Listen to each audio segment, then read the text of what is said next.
I would have the agenda setting house be elected, right? But then the actual policy making house would be sortition. So that would mean that like the elected house wouldn't ever get to decide like how money's spent, but what they would get to do is tell the sortition house what needs to be prioritized, right? Which I guess to define what we mean by agenda setting is it's sort of like you set what the priorities of the policy making house are, right? So like you say like, okay, like you need to focus on, I don't know, prescription medicine or wages or housing, right? And it's like, that needs to be your priority. That needs to be the agenda.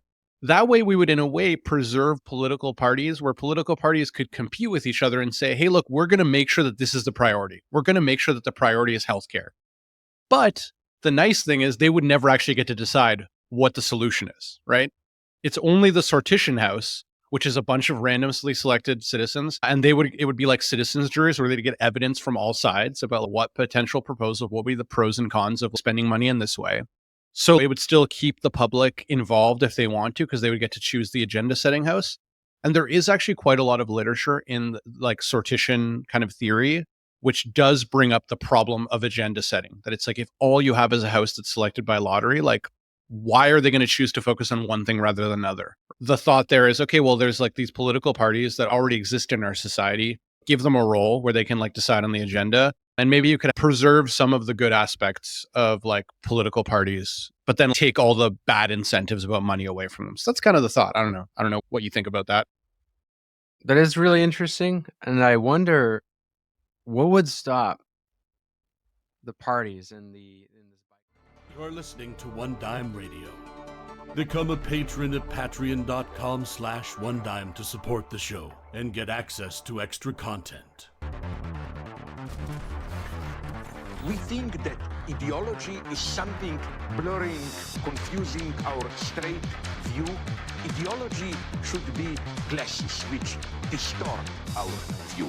And the critique of ideology should be the opposite. Like you take off the glasses so that you can finally see the way things really are. When you talk about a revolution, most people think violence, without realizing that the real content of any kind of revolutionary thrust lies in the principles and the goals that you're striving for, not in the way you reach them. Philosophers call someone a relativist, by which they mean it's a person that holds that any view is as good as any other view. My simple response to that is this: no one holds that view. No one believes that every view is as good as every other view.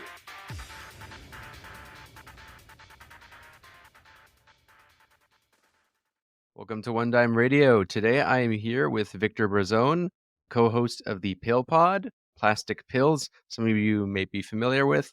You're also co-host of the Academic Edgelord podcast with Matt McManus, I believe. That's right. Right. Yeah. And today we're going to be talking about why is democracy good? What makes democracy good? And by democracy, I don't mean what we have today. I mean, quote unquote, real democracy and the various forms that it could take. Democracy meaning power to the people, a rule by and for the people. And there's many forms that could take. We're going to be talking today about sortition, the lot system, as well as other forms like assembly democracy. Lot/sortition is kind of considered a form of direct democracy, even though it's not really necessarily direct. Kind of blurs the distinction a little bit, but I know this is something you've studied quite a bit. I'm not quite sure if it's part of what you're writing about in your PhD dissertation. But there's a part of it in it, but it's not a huge part of it. It's kind of like a part at the end, but we could talk about that more if you want. Right, but democracy is an interest of yours, right? So I figured we'd talk about that in our conversation that we had on the Pill Pod, in which I was on as a guest. We were talking a little bit about, well, what does an alternative look like? And I thought this would be a pretty interesting discussion. So without further ado, Victor, would you like to introduce yourself, anything I miss, and what interests you in sortition particularly? Yeah, thanks for having me. I would say that sortition was actually just an idea that I learned about in my democratic theory seminar when I was, I think, in my second year of my PhD. And it was in a book that you actually messaged me about Is it Bernard Menon, or is it, I forget what his Yeah, Bernard Manon's Principles of Representative Government. Yeah, exactly. Which is funny because the book isn't actually like the title would. I mean, it's mostly not even really about sortition, right? It's about like representative democracy. But yeah, he has an extended discussion about it. Yeah, the first 2 chapters are about the lot system in Greece and then in Florence. Right. Yeah. So it's kind of like, if I'm not mistaken, like a bit of a historical overview of like democracy, and then it eventually gets to like more modern stuff. Yeah, and like I think in that class we were looking at a bunch of different types of democracy, and I was definitely interested in democracy at the time, but I was always like kind of ambivalent about alternatives. And then when I heard that one, I don't know, something about it, I was just like, oh, like, okay, so, getting rid of elected politicians, like that appealed to me a little bit, because it just seems to me that a lot of the incentives that make our democracies today so unsatisfying, I guess you could say, is I think a result of the kinds of incentives that are built into electoral democracies. So like the fact that elected politicians, have an incentive to just get reelected, right? But of course, like when we're in a political theory class or when we're in a democratic theory class, and we're thinking about these deep philosophical questions about like, well, what is the point of government, right? It's like to secure the good life, or like to secure the common good. But then it's like, okay, but these politicians, like in a way, on paper, that's what they're supposed to do, or at the very least, right? So like at the very least, represent the interests of who they're representing, right? But then also like potentially some idea of like, securing well-being. But then when you realize, but a lot of their incentive structure is just to get reelected, then like that in a way becomes primary. And I think that leads to like a lot of the perverse aspects of electoral democracy. So the thing that just appealed to me about sortition was like, oh, well, in this system, it would just be randomly selected citizens, right? And, because they couldn't get reelected, that incentive wouldn't exist, hopefully. I mean, there'd be other, potential incentives that maybe we could talk about that could be dangerous for a sortition system. But what really appealed to me, like at least in that moment, I was like, oh, cool. Like this is a system where like you get a sample of the population. So it's representative of the population. But that whole structure of like, I need to get reelected, I need to fundraise for my campaign, all those things that I see as getting in the way of like all the things that we idealistically hope for from democracy, we could remove those incentives. So that's kind of what appealed to me at first about it. Yeah, in that book you mentioned, the Bernard Manon's Principles of Representative Government, that book was something that I had this professor who considered himself a radical Democrat. He kept recommending it to me, but he never assigned it in that course when I was in grad school. And he was like a proponent of radical democracy. I was very skeptical, and he just said, read Principles of Representative Government. I only started reading it pretty recently. It was because in my book I was talking about a section on history of democracy, and that I was going about the transition of modern democracy and representative government. And when I was going through it, I really was fascinated by how the ancient Greek system actually worked, and as well as the systems of the Italian city-states like Florence and Venice. Because I thought in Greece, for example, you have this idea of the assembly, right? And I hate the idea of assemblies. Like I'm just a bit biased. I don't know what it is, but when you get a bunch of people in the room debating and trying to make decisions that are consensus based, it seems like a nightmare. I just find even among big groups, it's hard to make decisions. And it's very easy to think, well, you can't have that because people are dumb. Or you also have Plato's famous critique in the Republic, which is that of the rhetoricians, of the orators, right, who kind of actually dominate because they're just more skilled at manipulating people. But what was interesting is the Greek system actually seemed to place almost just as much power, if not more power, on the magistrates elected by lot, not just the assembly. And lot is this system of sortition, as you're describing. I think for the audience, though, I should make sure maybe we should describe what the lot system is and perhaps some different ways it could work. If you want to get into that, just because someone brand new to the lot system, they Yeah. might think it's Yeah. is it just anyone randomly selected to do anything? Like, what exactly is it? So the way that it's mostly discussed in like contemporary literature is like maybe replacing like a House of Commons or a House of Representatives, where right now they're selected by election, but instead they would just be like randomly selected, kind of like the way jury duty is, right? So like right now we have this thing called jury duty that's pretty normalized, right? Everyone is just like, oh yeah, jury duty, but that's just like literally a random person off the street who's being tasked with deciding on someone's guilt or innocence, right? Which is like, I wouldn't say that's low stakes, right? That's a fairly high stakes decision that they're making. So I think we could think about this sortition alternative in similar terms, right? That like making decisions about policy that affect us, it's like that's also high stakes, but in a criminal justice context, we for some reason decided that we trust our fellow citizens to like be in a room and kind of decide this question.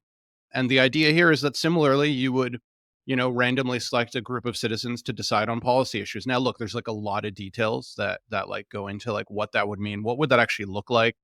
A lot of the literature, the recent literature on it, doesn't go all the way and say like get rid of all elected politicians. I would say most of them argue for a kind of bicameralism, meaning you'd have like one house that would be elected and one house that would be like selected by sortition. There was like a pretty recent paper by I think a professor at McGill. His last name is like Abazada, and he argues that like we should make the Senate in Canada like a sortition.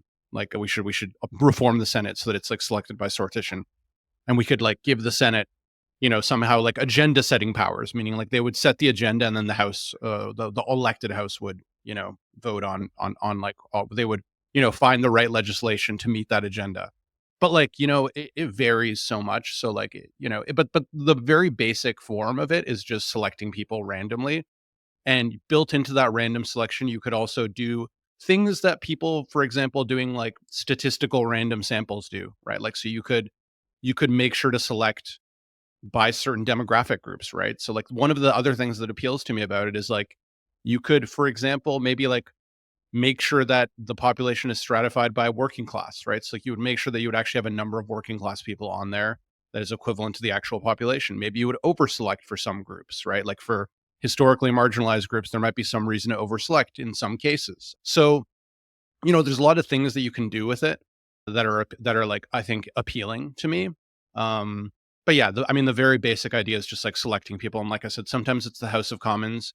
Sometimes they talk about maybe assembling periodic citizens as juries about an issue of the day. So like this has actually happened. There was like a citizens jury, I think, for constitutional amendments in Ireland, where like they did do a random sample and they got together the Irish population to look at different options for I think like deciding a referendum question. So I think Ireland not that long ago might have overturned a constitutional amendment in the Irish Constitution that like banned abortions for women. And I think there was like a sortition assembly that was brought together for citizens to decide like what the referendum question would look like and like what they would recommend to the public. So it's been like used in some cases, but I guess the idea is just like, let's have more of that, right? Whether it be replacing a parliament with it or having these other citizens juries to decide on certain issues of the day, or like have some sort of mix system. This has also happened in Oregon. So actually my postdoc supervisor, who I'm going to start working with in September, he worked on this thing in Oregon called the Citizens Initiative Review, which basically just brings together like a random sample of citizens to decide on how they should both phrase ballot issue questions. So I don't know, for those of you who aren't in America, like, or Americans know this, that like a lot of states have those ballot initiatives. So every election they'll have like questions about like, do you want to legalize marijuana? Like whatever. And what this Citizens Initiative Review in Oregon does is it gets together a bunch of citizens together beforehand. And then they're basically there to deliberate and decide on how the question should be phrased on the ballot and a packet of information with arguments on both sides that they send to citizens in advance of the election. So that exists. So there are actually, interestingly, like a fair number of examples and experimentations on it. And it could vary, across the board. I didn't know that about Oregon. That's really interesting. One thing that surprised me learning about the American Revolution, Gordon Wood's book, Radicalism of the American Revolution, which some might say over romanticizes the early American Revolution, but I think it also points out a lot of interesting developments that occurred pre-Constitution. And one of those things was that before you had the Constitution of 1789, or was it, I believe, 1789 or 87, one of those years. But before the Constitution, right, that created the system as we know it of America, there's all these different experiments from the states. And some of the states had hyper-democratic systems, like the state of Pennsylvania, the state of Massachusetts. Not only did they abolish slavery, but they actually had systems where the legislature was pretty much the dominant body. The legislature ran supreme. There wasn't like a Senate that was seen by a lot of people as like sort of oligarchic or aristocratic institution, more derived from Rome, right? And the Supreme Court, which can check the popular majority. And one of the things, of course, Madison, who's seen as the guy who's like, I would say he's a founder of managed democracy. He's concerned with the legislatures. He thinks that the legislatures are too respondent to popular will and that they could crack down. And I didn't know this, like that early America had this radical democratic experimentation. And sortition, as far as I'm aware, wasn't quite one of them, but maybe some of the states did experiment with that in the early revolution. I would be curious to know. Yeah, I'm not Um, sure about that. But yeah, I do know about like there is kind of this romantic idea of like the New England town hall. I'm not sure if that's yeah, exactly what you're referring to, but I know that that was that's something that part kind of of, it. yeah, that's part of it. And I think like, and that actually existed until, I mean, it might even sort of still exist. Like, I don't know if you're familiar with Jane Mansbridge, but she has like a pretty famous book called Beyond Adversary Democracy, like from 1980, where No, she went yeah. and did like basically ethnographic research where she went and observed these New England town hall meetings. And it was an important book because it kind of she put her thumb on a lot of obstacles to democracy. So she kind of observed a lot of interesting things that sort of threw a little bit of cold water on the idealization. She was still like supportive of it, but she was like, look, there's all these things that actually happen, these kind of micro social interactions where like people who are better educated like speak more, and like people who are like newcomers to like the town are kind of get marginalized in the meetings, even though everyone has like nominally the same amount of power on paper. She just noticed how like there'd be all these weird micro politics of people in the town halls that would actually lead to quite a bit of inequality, even though they were all kind of speaking to this like, you know, spirit of equality kind of, you know, symbolically. But definitely like that is like a huge tradition, I think, in the US of like the town hall. Yeah. And even the guy I was talking about, my supervisor, John Gastel, for my postdoc, he actually grew up as a Quaker, and the Quakers apparently have like very, very, very robust meetings, like, and like democracy, internal democracy, like, and that's one of the things that got him into it. But earlier you made that comment about how you kind of hate the assembly, and I sort of agree with you. You know, there's actually a pretty good book about like participatory democracy in activist movements in the United States, and it's called Freedom is an Endless Meeting, right? And it's like Oh yes, I've heard that's this. kind Yeah. of the idea. It's like kind of like a joke or like a saying that it's, you know, and it's like if you're going to be in an endless meeting, it's like, is it really worth it? Is that, yeah? So I mean, I don't want to be in a meeting forever either. I think that's the part that gets over romanticized with the early American Revolution is the town halls and a lot of the things people like about at least the idea, the picture we have of Swiss democracy is this town hall, direct, participatory environment. That's for me wasn't so much what appeals to me. What I think is interesting about, well, one, the legislatures having a lot more power and less checks is because that's actually a lot of what pretty much Marx advocates for in the Civil War in France when he's writing about the Paris Commune. His proposals is very much like direct election of representatives, legislatures. It's basically just a hyper democratic form of representative democracy. And it makes sense why like a class society wouldn't want that because you need checks on in case what if they literally one of the concerns of of the framers of the Constitution and actually interestingly of the architects of the French representative system after the French Revolution, because a lot of Marxists they like to shit on the American Revolution and praise the French Revolution, but the French Revolution was also a bourgeois revolution in its context, right? And I forget his name, Sique, one of the architects of the system. He ended up pretty much allowing Napoleon to get in power eventually. But he pretty much said, well, what if the people vote to get rid of property? You know, or redistribute property. They're like, we can't have them do that. We need to have checks.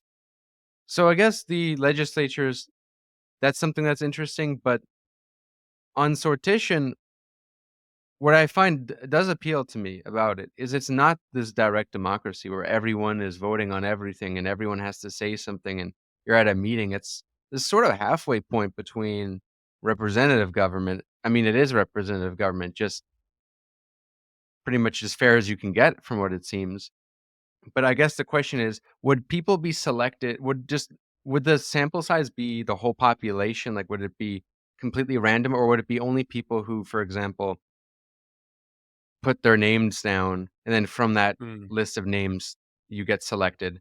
Because I saw in the book on history of democracy, representative government, that one we mentioned, there's different ways of doing this, like in the Italian city-states, Greece, etc. Yeah, I mean, I think it could vary for sure, but I do think, I mean, I think probably, you know, you would want, it would probably be better to have everyone's name in the hat. And then maybe when you get selected, you could kind of get out of it, sort of thing, if you wanted to. I mean, I think that there's lots of different ways of doing it, but I totally agree with you about the thing that's appealing about it is that it's not just like everyone, because if you're not selected, right, then you don't have to do anything. And it's just like, so other people, and that's like, I think really appealing. It's interesting. Christine Lafont, who's this like political philosopher, she has like this book about, God, what's it called? Oh, I think it's called Democracy Without Shortcuts. Okay. And she's very critical of sortition. And I don't agree with her, by the way, at all. But it was like a very stimulating and useful book for me.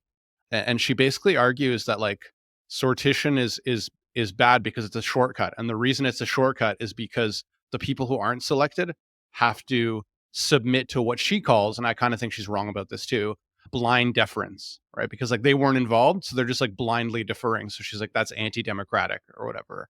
And she's kind of arguing for this like participatory deliberative democracy that, you know, to be honest, her like, you know, I don't want to get into the weeds about like what her exact argument was, but I didn't find it all that convincing. But I thought her critique was just interesting because because I think it does capture something that maybe some people would wonder about, right? Like if they're, because like, you know, maybe some people listening would be like, okay, well now at least I get to vote, right? But you're telling me that like if it's all sortition, then like assuming it all shifts to sortition, that means like the vast majority of the population would just have like no say at all, right? Because it would just be the people who are selected.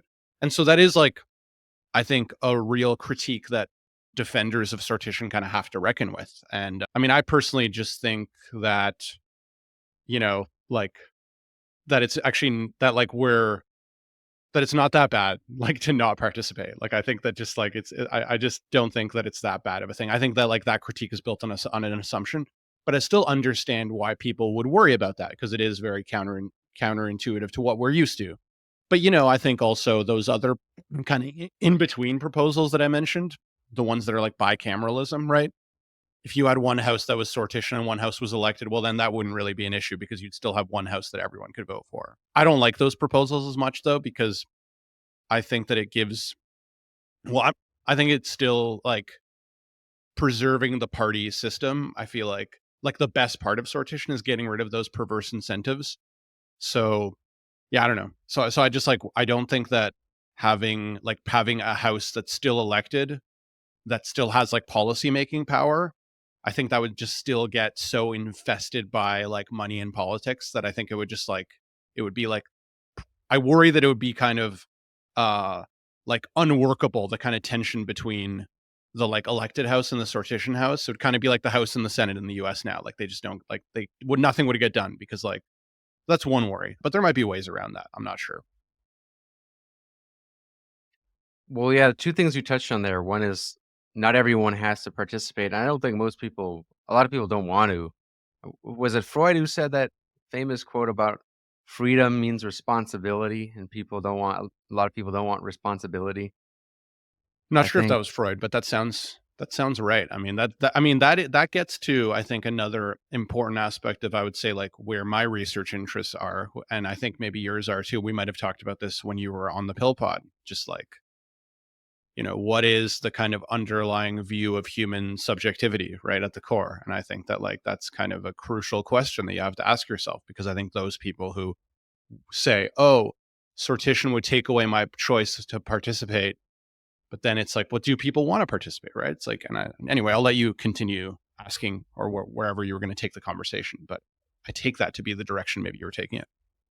I have a sort of view, but it's still something I always wrestle with. Like on subjectivity. But one thing I do believe is that there are different subjects, like fundamentally different types of people, like personality traits. And I think there are those who have a will to power, so to speak, or more simply, like they like dominating, and some prefer to be dominated. That sounds really crude, but I think that's the truth. And one thing I think that's a wisdom of liberalism that gets something right that Marxists tend to overlook. Not all Marxists, but especially the Leninist types. And what anarchists, I think, don't have a great solution for Yeah, I totally agree. is that no one should have all that power. But it deals with the inevitability that, like, yes, you're going to have people who are going to be more dominant. They are going to try to strive for power. And one thing I do like about liberalism is the idea that, like, no one should have too much power. The way I don't like existing liberalism is because that is pretty much used as a way to block the majority will from being represented, and in effect, by extension, pretty much be an organ of class rule, where the minority of property owners have their interests upheld at the expense of the propertyless majority. Yeah, But totally. in principle, the idea of, like, nobody of power sharing, it's something very powerful. It's Yeah, it's a powerful idea because yeah. the idea of anarchism, what it doesn't convince me is what's to stop the anarchist egalitarian commune from turning into a personality cult?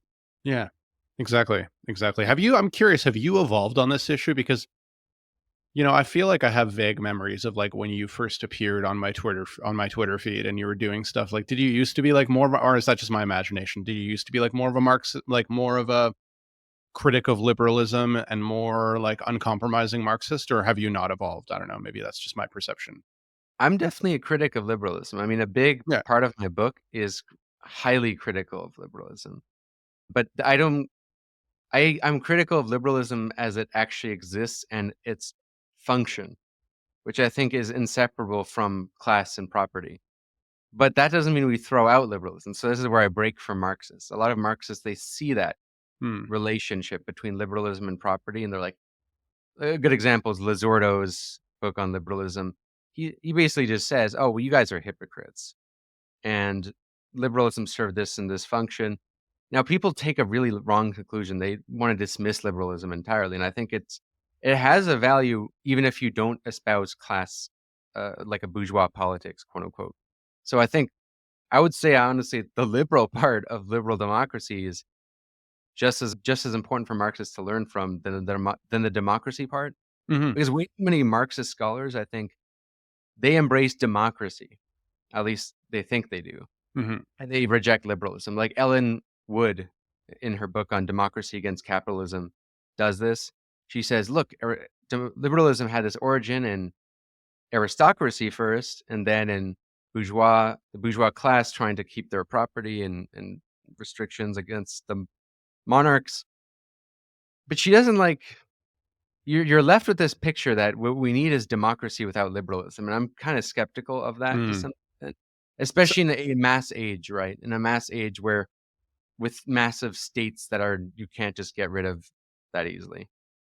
I mean, I think I have the exact same kind of intuitions that you have. So, and I remember feeling this way when you were on the pill pod because I don't know, like maybe I just wasn't paying enough attention to your Twitter feed or something. But like, I just like made, I made, we see people like other content creators and we just like make assumptions about like, where they're at or whatever. But yeah, no, that makes a lot of sense to me. I'm also curious about the thing you said about like your professor recommending that Menon book about radical democracy because one of the things I was going to mention before is like a lot of radical Democrats, and of course, it's not always clear what that means, are kind of critical of sortition, right? So some are for it, but even I would say like that person I mentioned before, Christine Lafont, like in a way, her whole argument about blind deference and stuff is kind of like coming from a place of like some strands of radical democracy that just like want direct influence on all policy decisions that are made. So I mean, look, I know that radical democracy is like a super it's one of those broad categories that people interpret in all kinds of ways. And having engaged with that tradition quite extensively myself, I notice whenever I read secondary literature, like who's included as a radical Democrat varies a lot. But I'm interested about why this professor of yours who like self-identifies as a radical Democrat would have been interested in sortition. If I mean, we don't have to go that way if you don't want to. Well, at the time, he was really good at just of hiding his own beliefs. Hmm. Not totally hiding, but he didn't want to say his opinions to kind of interfere with what the students were saying.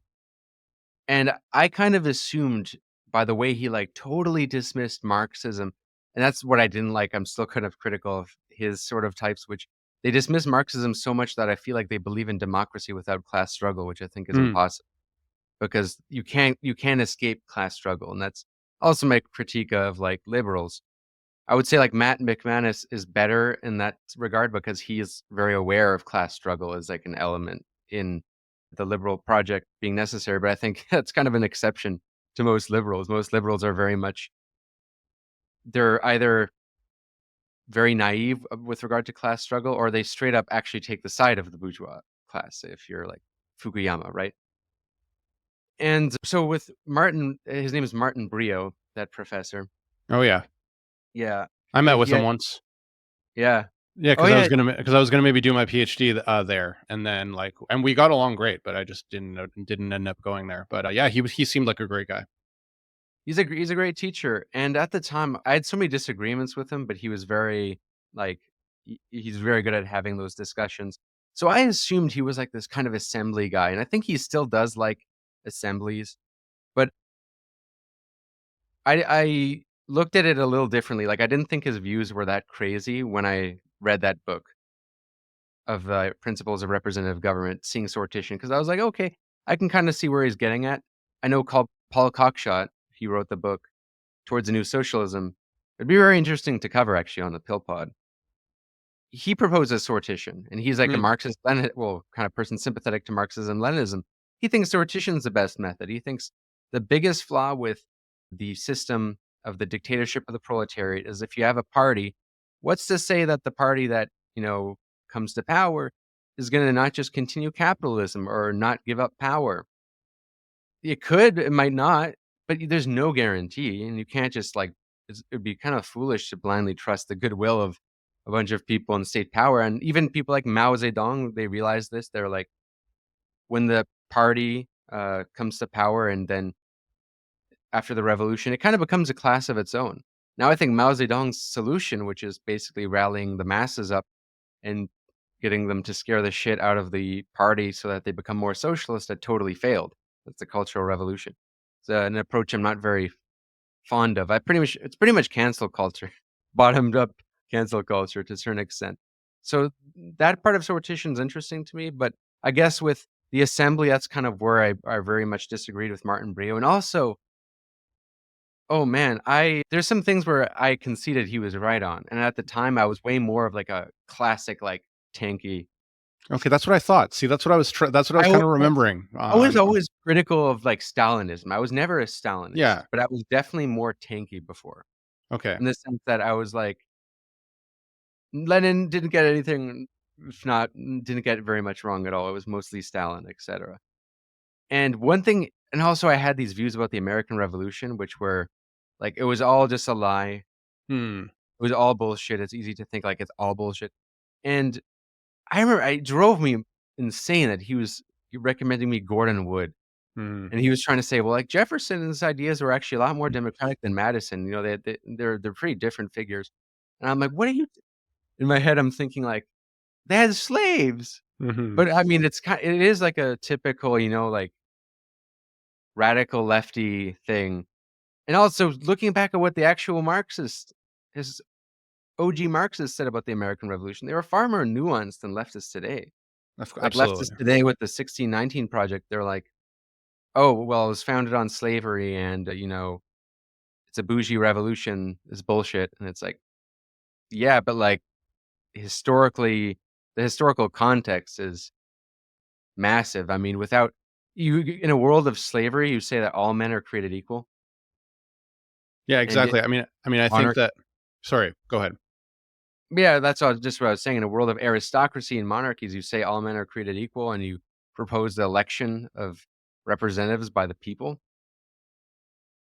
Absolutely. I mean, it's property owners, but still, like in the American context, that meant like a small farmer. Also, Exactly. I mean, I think that one of those things that like the deeper you get into the nuances of history, I think, and ideas, the more you realize that you have to hold multiple truths in your head at the same time, right? And I think like that's the thing that I think like kind of like surface level moralizing lefties, like they just want to hold on to like one thought, right? Which is like, oh, they're slaveholders, and it's like, yeah, like that's right, but And then like they accuse people who want to say like there was good things about the American Revolution as like being okay with that. But no, it's just actually about holding multiple truths in your head at the same time. Like that's actually what careful, nuanced thinking requires, right? And so, I'm very sympathetic to that. I was going to pick up on something else you said about kind of like the problem of, like the benefits of liberalism and even like sortition in the sense that not everyone is participating, and that there is kind of not exactly a view of the public as like stupid or something, but like like not everyone in the public is interested, right? And not everyone in the public wants to participate, and maybe some aren't capable of it. And it's not to like put them down or anything. But then I think where like some like kind of more right wing liberals and even people like recently on the Pill Pod, we also did a series on Leo Strauss and kind of like the Straussians and like, and I think like, to put it briefly, like the Straussian thesis is sort of like, there are these like harsh truths about like the universe, kind of like, in a way I would even say Leo Strauss like accepts a kind of Nietzschean view of the universe, that it's like that like none of these things matter. But what they do care about is like political order, right? And they're like, so we need these noble lies basically about like democracy and equality to sort of like pacify the people. And it's like we need these like great thinkers, philosophers, and like great leaders to kind of guard these harsh truths because the public can't handle them, right? And it's like, so, but then where I think that view goes wrong is like I kind of, in a way, like to put it super simply, I feel like my view is like we have to democratize like incompetence and stupidity. Like it doesn't just exist in the mass public, it exists in everyone, right? And like that's why we don't want to actually like, that's why like those right wing like aristocratic liberals like the Straussians, they're wrong because they think that, like they think that there's such thing as like a great thinker, right? Like and I think that that's just like, I mean, there are obviously like very good thinkers, but they almost see them with an infallibility. Like I don't know how familiar you are with Straussianism, but like even one of their things when you're reading Very. a text, very okay. Yeah, Yeah, right. he's Like super. their thing. Could get into Strauss. Like, I mean, they I, revere the yeah. philosopher, right, as being infallible, where their whole method of reading is if you find a contradiction in these thinkers, it's not because they made a mistake. They're too great to make a mistake. So therefore, like that means something. They're trying to tell you something. And then you have to like figure out the esoteric meaning of it. So like that view that like that almost places some people in the population with such aristocratic greatness and grandeur, and I think that is a fantasy, right? So like, so whereas like the democratic fantasy, the left-wing fantasy is like, oh no, everybody is actually really smart and like knows their interests and is like wants to be perfectly democratic. And I think both the left and right have these two different fantasies that I think are both wrong. We have to democratize, incompetence, to put it. But yeah, go ahead if you want to talk about your impressions of Straussianism. Well, I listened to that episode, and there's something you definitely captured, but I think there's something you guys missed because you missed a big part of Strauss's work, which is natural right and history. Mm. I think you can't really understand Strauss's like worldview without that book, because that book is really what lays out his moral and political view. And the one which outlines his own vision of society is his own Straussian Strauss book, which is City and Man. Straussians debate this book because that's his book where people are saying, is he talking about Plato and Aristotle's views, or is he also presenting his own views? Because I think he's presenting his own views as well. Like it's a big part of it. But with Strauss, he doesn't think like Nietzsche. He doesn't have the Nietzschean worldview so much that like it's all whatever.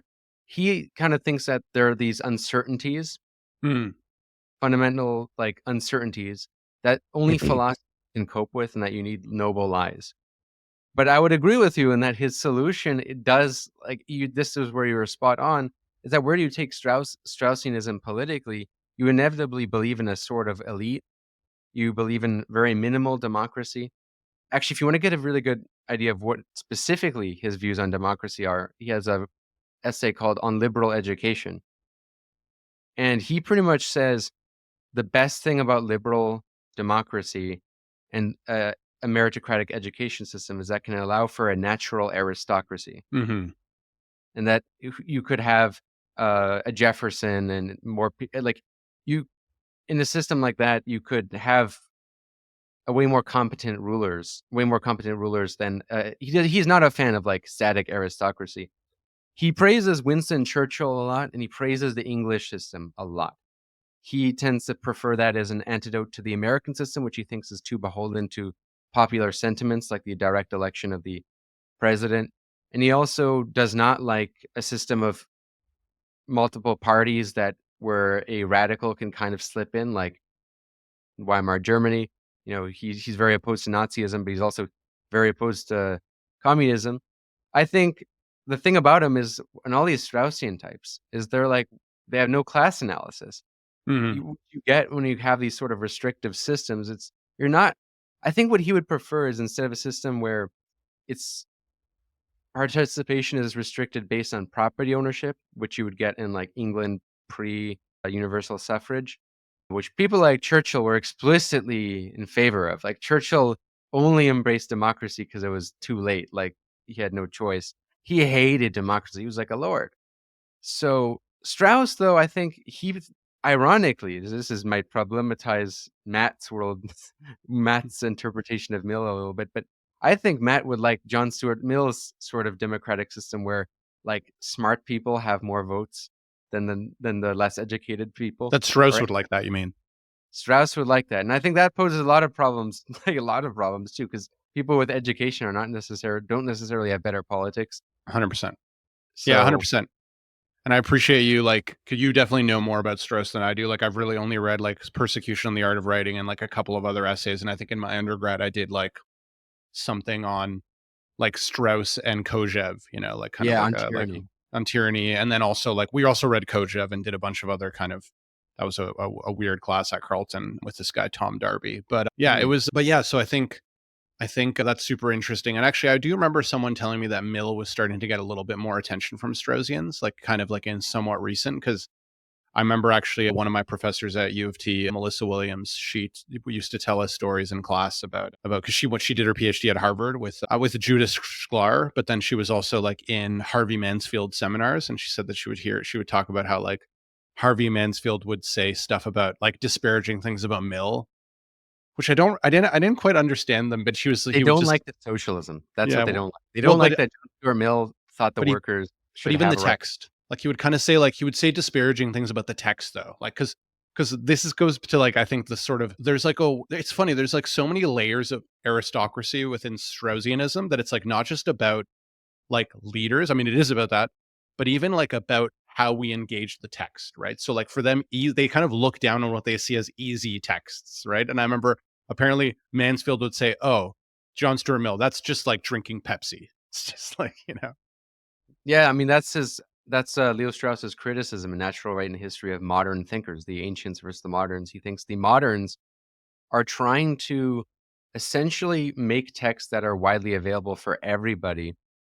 And not everybody, but everyone it's not even everybody. They think that everyone who can read yeah. is probably too stupid, and that like you need a only small subset of people who can really understand. So they think that in a democratic world where there isn't a huge threat of persecution, authors are a little less careful in how they write, and they write for a broader audience. And also then this is the big thing for Strauss in Natural Right and History, they blend their description of the world with their solution, their prescription. And this is his criticism with the big three, the Hobbes, Locke, and Rousseau. Rousseau, interestingly, some Straussians, like students, they think Rousseau is actually an esoteric writer, like Oh, yeah, no, they love him. Heinrich Meyer. Yeah, they think Rousseau actually is very esoteric. But in Natural Right and History, that doesn't really show. Natural Right and Tons of the History. people who come to my department to do their PhDs who want to work with Clifford Orwin, who's kind of like the main Straussian left at U of T, tons of them want to work on Rousseau. Like I notice that all the time. So anyway, so you're right. Like he's very popular. It is fascinating. There's a lot of work that I want to get into from this author Heinrich Meyer. I think he's a German philosopher who teaches at University of Chicago, Straussian student. He has this book called Philosophy and the Problem of Revealed Religion on Strauss and Rousseau. Really interests me. Hmm. But so they have this aristocratic reading method, which is totally correct. They don't like that. I think the idea that no one can really understand, I think that's a bit of that's the thing I would take issue a little bit with their method. But their criticism of that of the moderns, that they blend their description of society with their solution, I think is very sound, because it's my criticism of Marxism. Hmm.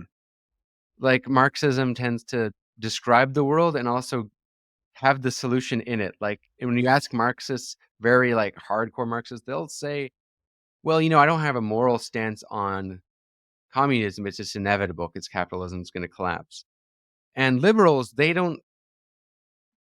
not saying we advocate this because it's good. They do say that, but like Locke and Hobbes, for example, they have like presuppositions about what the state of nature is that pretty much justify what they see society as.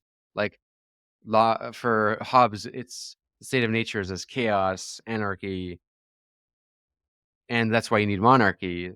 Locke, it's more nuanced, and then Rousseau is more like there's a noble savage myth, right? So, like, I guess Strauss likes that in the Greeks they had a separation between the real and ideal, and Right. how there was these forms, world of forms, things we aspire to, but also we have like this reality we need to reckon with. You know, that's why he thinks the founder of like the problem with modern philosophy is Machiavelli. He thinks Machiavelli is like, you spoiled it. You Yeah, only talk exactly. about the real. We need to separate these things. Yeah.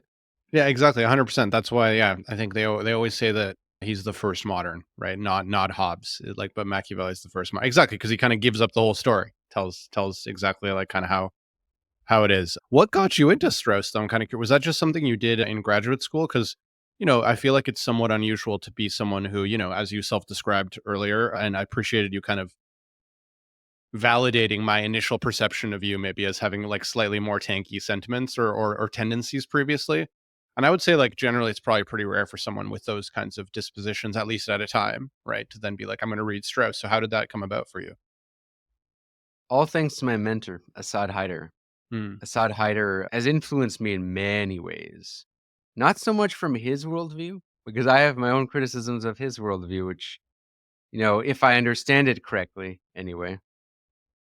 But he introduced us to so many different thinkers that I would have never expected. I mean, he's a really brilliant guy because he reads across the spectrum, and he's a proponent of emancipatory politics, but he's not caught up in like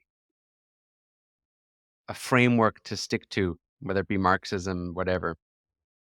So he assigned us Leo Strauss, he assigned us Weber, he assigned us Alain Badiou, and he wanted us to see that there's a little bit of a parallel between Badiou and Strauss in a very subtle way that you never expect. I would never Hmm. expect that. Interesting. But at least in their separation of the ideal and real, I think that was a big part of it. And maybe he was trying to encourage us to think that Badiou is doing esoteric writing, like in the St. Paul book. Interesting. Really interesting. I don't know about you at all, I have to confess. Yeah. He also seemed to imply that there's a Straussian reading of Althusser. Interesting. Like, he didn't say it, but it's implied.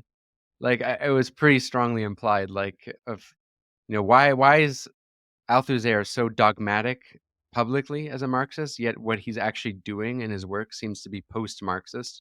Well, that's interesting. So was this someone in your undergrad or was this someone in grad school? This was he a prof or? Assad Haider is a professor, yeah. He wrote the book Mistaken Identity for Verso. It's a Okay, pretty cool. good book, but he has just a lot of articles out there that are interesting to read, I think, on his blog. I forget what it's Hmm. called.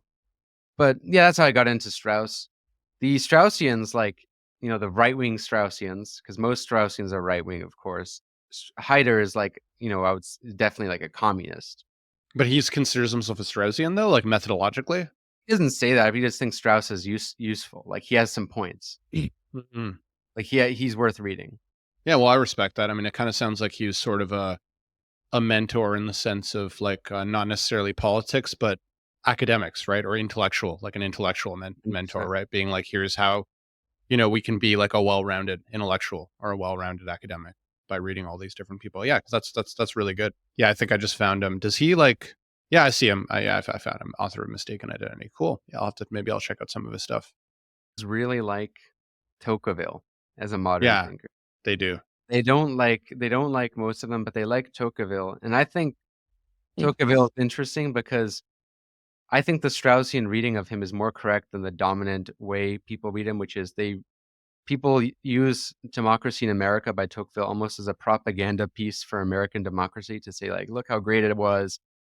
Whereas what the Straussians like about Tocqueville is that he's actually kind of anti-democratic in a certain extent. He only praises democracy insofar as not even praises it. He doesn't really praise it. He thinks democracy is inevitable. Thinks that it's gonna happen and it's a coming surge. And he's thinking, how do we prepare for it? And he likes the ways the Americans have started preparing for it, as opposed to the French. And even then, he still thinks the American system is too democratic. But this other thinker, Sheldon Wolin, who I've read a lot about, he also reads Tocqueville in this kind of, well, I don't know. There's morally complicated or like not necessarily all positive, like kind of a negative-ish reading. He thinks that Tocqueville, he implies Tocqueville is also a kind of early theorist of managed democracy. Like that Tocqueville is he's trying to think, how do we prepare for the inevitable of democracy, right? And how do we restrict it? But then he, I think, makes the mistake of reading into Tocqueville's praise for like civic associations and decentralization. He reads a little bit too positively into that, whereas I also see like even decentralization is a kind of way to manage democracy. Yeah. To a large extent. Like when they talk about restraining power, Tocqueville is only really concerned with the masses. Most of the time, he's not really concerned. He thinks he's concerned with the tyranny of the majority, not the tyranny of the of like aristocrats or the bourgeoisie or planters. Yeah, for sure. You know, I that's someone I really need to read more of. I feel like I've only read a little bit of Democracy of America, but it comes up and I noticed it right away as soon as I got to U of T. Like, you know, there's really only one Straussian, but I just noticed in general, like in political theory, like Tocqueville is more important than in philosophy because I came from philosophy before, and like I was I'm like, surprised there's not more Straussians there, because like I thought there were a lot more. Like, I mean, Alan Bloom was there for 10 years, and then there used to be a guy called Thomas Pangle who was there until like the middle 2000s, and he's still around. I think he moved to University of Texas, and there used to be maybe some others. I mean, there's people who do history of political thought. There's like a guy called Ryan Ballett, but he came from classics, and like he's kind of like Strauss friendly, I guess, but like not really like devoted to Strauss, if that makes sense. Like there's really not that many left. I mean, they're all kind of dying out, to be honest. It's also interesting. Like I don't know as much about, because you know, on I don't know if you listen to Matt Sitman's podcast, like Know Your Enemy, but he has like, you know, he talks about like the kind of West Coast versus East Coast Straussians, right? And like the West Coast ones are all like the Claremont Institute, and like they're all like Trump supporters, but then, you know, all the East Coast Straussians are not. Really? Yeah.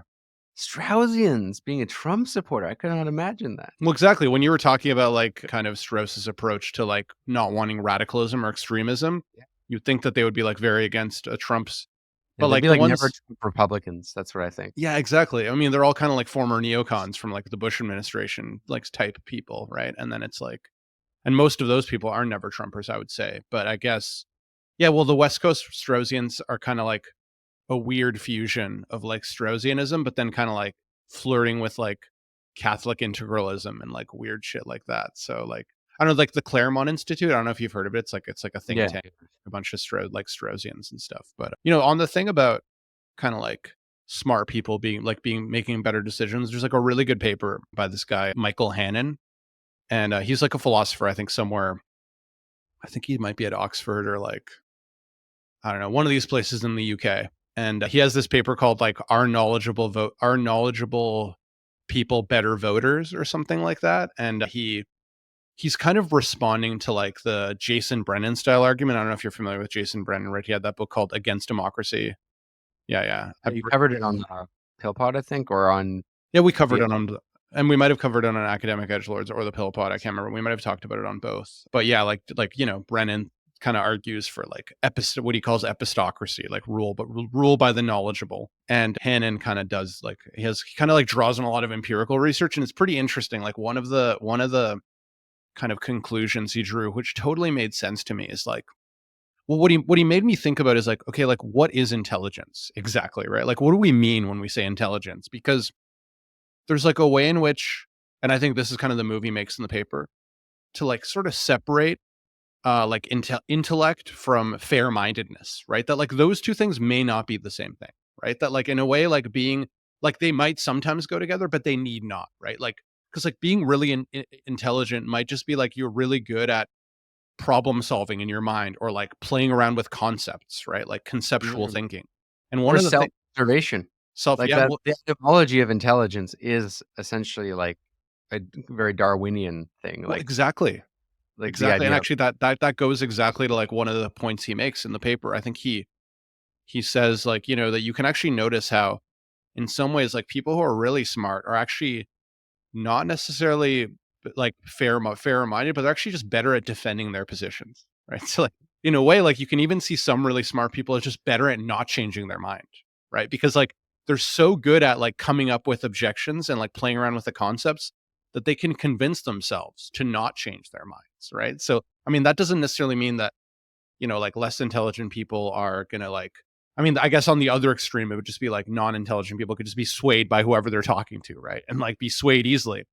But his point is like, you know, so and I think like kind of like in the context of democracy, it's like, you know, one, I think important democratic virtue is somehow being open-minded, right? And being able to like change your mind about something like based on the evidence. So kind of his argument is like when you look at it, you can actually notice that oftentimes really, really intelligent people are actually worse, like kind of, and this came up in a different paper that I read. I got really interested, and maybe you've heard me talk about it on the Pill Pod, about this thing called the ideological Turing test, which is kind of like this idea of, you probably know what the Turing test is, right? It's this idea that, you know, if you were talking to like if you're talking to a screen and like one person you'll be chatting with on the computer is like a human, but then the other person is a computer, right? ChatGPT. And if you can't tell the difference, then like the computer's passed the Turing test, right? So the ideological Turing test is like, in a way, like rather than measuring for like what's a real person, you're measuring like who's the real, let's say, libertarian, right? And if you can't tell, so if someone can be successfully pretend to be a libertarian and argue like a libertarian, even though they're not, then they would pass the ideological Turing test, right? Because they understand that position so well. that's a great point, because you know what I noticed is characteristic of what I'll say, like I define as more intelligent people, because the thing about intelligence, it's such a vague concept. Like if we're talking about IQ, right? Like IQ does not necessarily make you a better governor. Like Yeah, IQ just means you have higher verbal skills and mathematical problem solving skills. You could exactly. just be like Ben Shapiro and never change your mind and be a great Exactly. rhetorician, right? But with being able to actually put yourself in another person's shoes and understand their worldview and understand these different worldviews and square them in your head, to me, that gets closer to like a Hegelian idea of like, he doesn't use the word intelligence, but you know, like dialectics, Yes. the idea of holding contradictory truths, Yes. contradictory things. I think that's very powerful, because something that I've noticed about people who aren't the best thinkers, aren't very good thinkers, to put it lightly. Yeah. They don't understand the other side at all. Yeah. 100%. You know, like they'll have this idea of of leftists in one group. Like they think all leftists are like this. They have a straw man. They can't attack the opinion of others without straw manning them. I think this is more common on the right, but it's also common on the left too, of people who think, Absolutely. you Yeah, know, like they think absolutely. everyone's a reactionary if they have everyone's a fascist if they have conservative leanings, right? Exactly. Or Yeah, Well, 100%.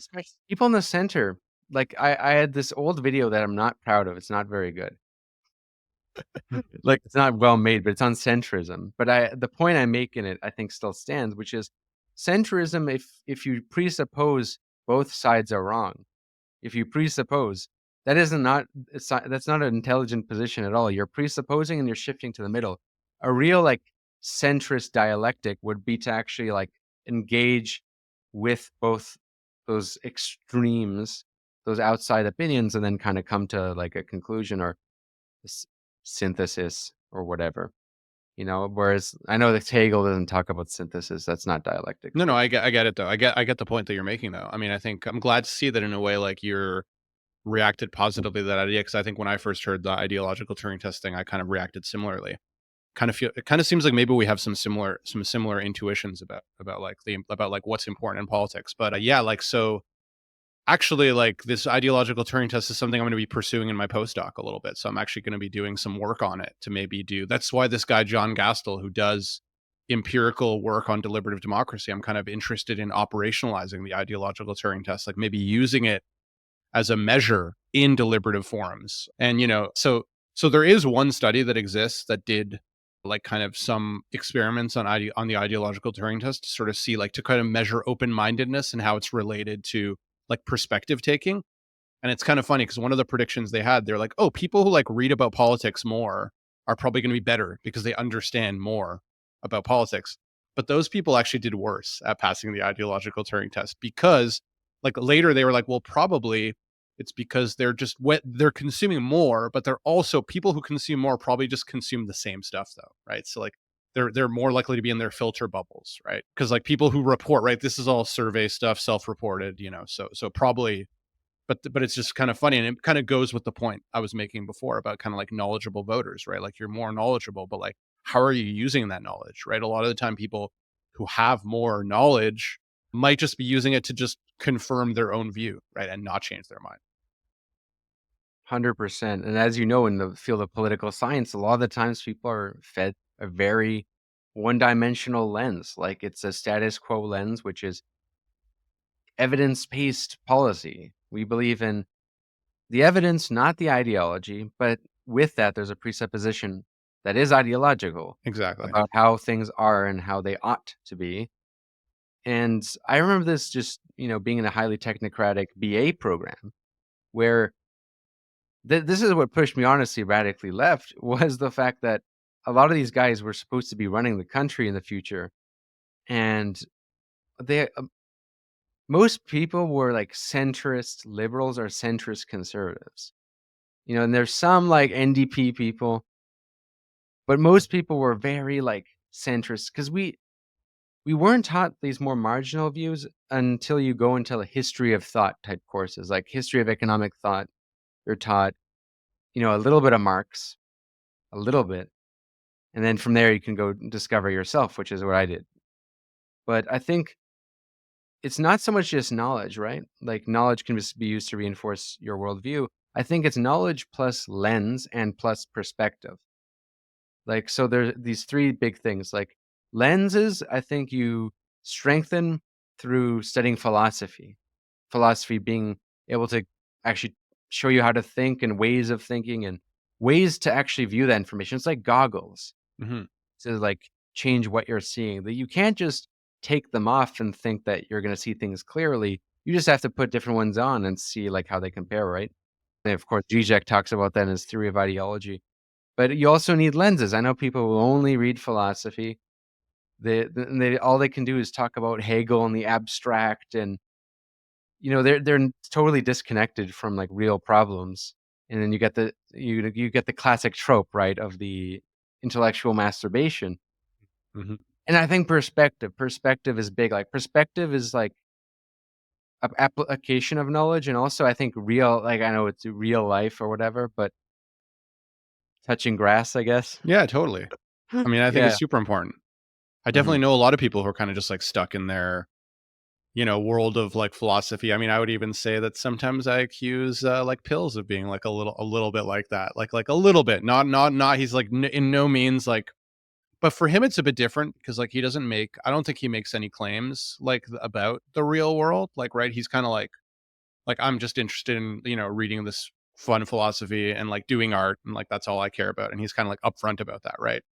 What's bad is like when someone kind of reads philosophy and then they're kind of like in that world, but then think that they can say something like, I don't know, about something like touching grass, as you would say. But I don't want to talk shit about pills. I mean, I love them, but just like sometimes there's like a kind of caught in like post-structuralism or something or other or whatever. But yeah, it's definitely a big problem, like in general. And I think you're right to kind of think about those aspects, kind of like a combination of those aspects being important. And I think, in thinking about like who should rule, kind of, it does feel so clear that people who are in a position of, being so stuck in politics, you can kind of feel their disconnect, which is not so much a result of like, being stuck in philosophy or something like that, But like in a way, like that problem is just like being stuck within the incentives of politics, right? Where it's just like all we can do is what, like they'll even forget. Like I feel like sometimes even politicians will forget, oh, like we're here to do good. Like, they're like, oh yeah, I forgot about that. Like I thought this was just like a game to like beat the other side, right? To like beat the Democrats or beat the Republicans. And I think that in a way, actually, I remember talking about sortition with a friend of mine in my program, Max, who does kind of like, I wouldn't call him a Straussian, but he does do history of political thought and is interested in kind of Strauss. But I remember he was like, oh, cool. He's like, what I like about that is it kind of reminds me of like the problem that Plato is worried about, which is like, in a way, like you want to get people in power who aren't actually interested in power for power's sake, right? And in a way, we could see sortition as potentially like delivering on that in a way. So Yeah, the obvious objection that people would say to that is like competence, right? That's the oldest objection to this system is what if you just get like a person who doesn't know what they're doing? And I guess to that one could say there's a role for experts, like advisors. But yeah, also, I mean, what about the idea of just shrinking the pool to people who actually want to be there? So it is people who want power. It's just that no one has absolute power. And you don't have this system of election, which the Greeks saw, the ancient Athenians saw as an oligarchic practice, because in any election, it's going to be those with the most power and, advantage who are going to have a higher chance of winning. So it's kind of an inherently oligarchical thing. It's like, it's a popularity contest, but that doesn't tell you very much about what is the best choice or whatever. You can kind of manipulate people and get your message out there. So, but the question I guess I'm trying to get at is this question of competence, because I remember Martin Brio, we were talking about the guy who put me yep. on a little bit of radical democracy. He was saying, well, I don't really think that I think the average garbage truck driver would be just as fine as some of the terrible politicians we have today. And I think he had a point. Yeah, I think Well, in many cases, probably. in many cases, he has a point, but is that necessarily right? The case, like, could we have better politicians? And also, like, what about shrinking the pool down? Like, I don't know, what is better to like have it to people who want to, or have it like jury duty, where it's literally random? Because it Yeah, is, isn't it? it's tough. I mean, to go back to the ideological Turing test, I kind of wrote a bit of an edgy paper that I presented at the Canadian Political Science Association. I don't know, back in like whatever it was, May or something. Where I sort of argued that we should maybe implement an ideological Turing test filter. So like have sortition, and then like people get selected, and then they have to try to pass the ideological Turing test, and then if they can't, they're not allowed to serve. So it's like, so you'd like use that as to filter for people who are actually like open-minded and like willing to kind of think about the other side. I mean, the paper was kind of one of those papers that I wrote more just like kind of for fun, if that makes sense. Like just to be like, could I make this argument? Like, let's see, but I'm not but I feel not 100% committed to it. But that is potentially an answer to your question about like, how, like what ways could we filter or select for people, right? Like, what methods, like how do we shrink the pool? Like, I don't know that I would just want it to be people who want to be there. Like, I think that there could be something good about having people who don't necessarily want to be there, but then get selected. And they're like, you know what? Like, like the man example, right? It's like, you know what? Like, I do have opinions about how our society, like maybe I should serve, right? But then the question is like, do we want to have some kind of, some kind of like competence test, along the way? So I don't know what you think about that idea of an ideological Turing test filter. It's kind of crazy, but It is interesting. It doesn't sound as crazy when you think that it's representatives. It's not like the president. No one in the system, I assume, would have like a huge amount of power. It's really like yeah, it's essentially like a bunch of representatives getting randomly elected. And the thing that I think is most appealing about it is it gets rid of the worst thing about electoral democracy that even the Straussians complain the most about, which is that elections are this popularity contest and people can be very stupid and like choose based on arbitrary things. And that's why Strauss hates Max Weber, because Max Weber is, thinks that charismatic authority is like, well, it is a thing, but he thinks that, but to replace the void that secularization has created, you need a charismatic leader, and he hates this idea. And then, to be fair, like, that aged very badly, like the idea of charismatic leaders, because in Germany you get Hitler, of course. Yeah. And the thing that is most annoying about like elections is it attracts people who are more driven by, I think, narcissism than power itself. And I Yeah, think totally. their power and attention are both factors, and they often politicians have both of them, but I think they're separate things. Like, I think someone who's a bureaucrat, someone like Henry Kissinger, is motivated by power but not attention. I think someone like Trump, Kamala Harris, the front men, right? They're motivated by attention. I think that people motivated by attention, I don't have any studies to say and any measurements to which to make this judgment, but I think people motivated by attention are generally of lower intelligence I mean, than people.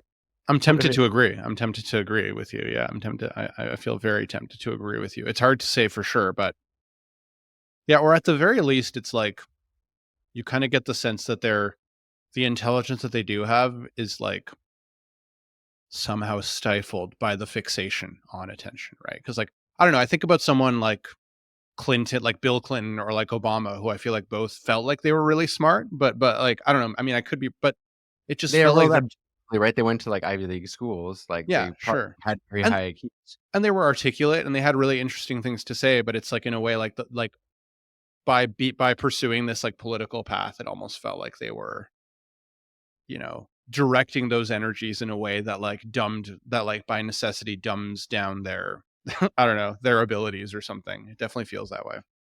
Yeah, maybe it's not so much a question of intelligence, but rather that in an effort to be popular, you don't champion overly heretical ideas. Because something that really annoyed me when I was studying about modern monetary theory is how many politicians actually secretly know about it, but don't actually admit it. Like Bernie Sanders and AOC, and even some like status quo Democrats and some status quo Republicans to a certain extent, like Dick Cheney.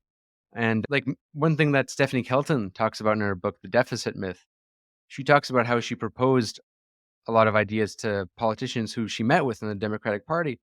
And some of them were like, after reading, they said, "This makes a lot of sense, but I can never say this. Hmm. My constituents will think I'm crazy. They're never going to accept that." And that's something that I think is the most annoying part about elections is this idea of, oh, you don't want to say stuff that sounds too radical or whatever. You don't want to sound crazy. And I think that's more the problem, actually, even than necessarily intelligence. I agree. So, yeah, like with elections, I do think like that's not going to even go away when you get a classless society either. When you get No, a no. classless society, I think it'll be better, but you could still have a lot of room for like a really, especially a majoritarian system. I think you would have room for racism, even honestly. If you're trying to appeal to people in like these elections as opposed to random selection, you could have room for people who are elected, especially in ethnically homogenous areas, to say, let's get rid of this minority, and it could pass. And I think that's very dangerous. Yeah, totally. I mean, I agree. I think one of the most appealing parts of sortition that I've argued about and whenever I've written about it or read about it is like exactly that, solving that one of the problems of electoral democracy is like how boring the ideas are, or how like kind of lowest common denominator. Like there's because again, it all comes back to the incentives. It's like politicians are scared to seem crazy. So they don't want to say like crazy things. They want to say things that like are broadly, acceptable, broadly decent or whatever. But I think like what's nice about a potential sortition assembly is like you would hope that maybe in that context people would be less afraid to come up with ideas, right? Because like they'd be presented with alternatives and they'd be like, well, it seems like this would work. And they don't have to worry about the politics of it, right? Because they're already there. They've already been selected. I mean, they probably have to worry about it somehow or like somewhat, but it doesn't seem like, again, it's all about the incentives of like what the politician are and shifting those, where like in a sortition, you'd hope that there'd be more of an incentive to actually solve the problem, right? Like what's the best solution for this social or political or economic problem that we have here, right? Like what does the evidence show us when our goal is to like increase well-being of the society? I feel like politicians just have so many other incentives that get in the way of that seems like a few degrees separated from the level of deliberation that they're on. Whereas in a sortition, the hope would be that in that context, there'd be more room for that kind of like direct consideration of what's going to increase well-being in the society. Yeah, I think the other thing to get into, which we can get into in the back room since we've been here for like over an hour now, is even if we accept that sortition is a good alternative, a better alternative, the question that I think people would ask is, how do we get there? And especially if you're a Marxist and take a class analysis, how does this relate to class struggle? What is the transition to a new economic mode of production, as well as a new system that is sortition, a new political system? How does that happen? I think that's a very difficult question. We can discuss that. But before we go on to the back room, which you should definitely become a patron if you're not already. If you've been listening to the show regularly, it's only the price of a coffee at this point.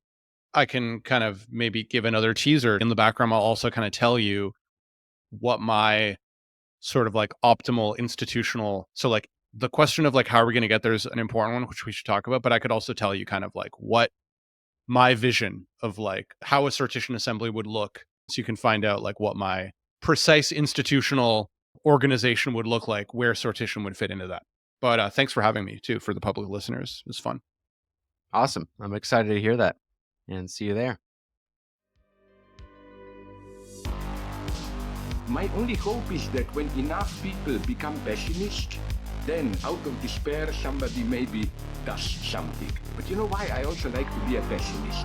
Because it's the only way to have a nice life. If you're an optimist, then always bad things happen and you are always disappointed. When you are a pessimist, then you look around, okay, there are bad, but from time to time something nice happens, and you are, as a pessimist, you are a little bit glad all the time, no? You are listening to One Dime Radio. Become a patron at patreon.com/onedime to support the show and get access to extra content.